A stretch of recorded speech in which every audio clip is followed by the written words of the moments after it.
What's up guys, I'm gonna show you in today's tutorial how to transfer USDT from your Telegram wallet to Bybit.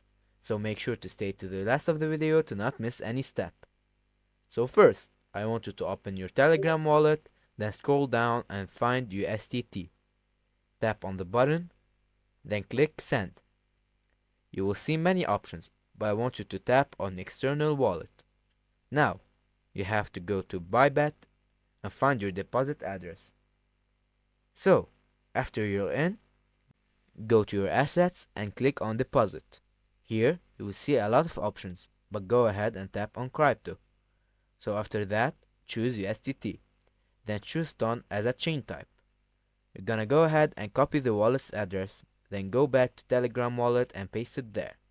Click continue, then go back to Bybit, copy the memo and paste it back into Telegram after you choose the amount of USDT you want to send.